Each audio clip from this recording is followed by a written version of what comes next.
तर अजित पवार उपमुख्यमंत्री झाले नसते तर मविया सरकार टिकलंच नसतं। मविया सरकारमध्ये अजित पवारांना डीसीएम करून उपकार केले नाहीत असं सुनील तटकरेंनी सांगितलंय। अजित पवारांच्या मुख्यमंत्री पदाबाबत भाजपसोबत मात्र चर्चा झालेली नाही असंही सुनील तटकरे टीव्ही9च्या कॉन्क्लेव्हमध्ये म्हणाले।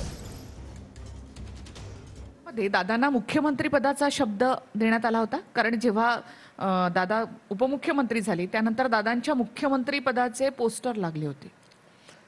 ती कार्यकर्त्यांच्या मनातली भावना आहे, पण मुख्यमंत्री पदाच्या बाबतीमध्ये आमची कधीही चर्चा झालेली नाही। पण राजकीय कार्यकर्ता म्हणून मी नक्की सांगेन, कारण अनेक जण हल्ली स्वतःला फार काय मोठं समजण्याच्या नावाखाली एक वक्तव्य करतात।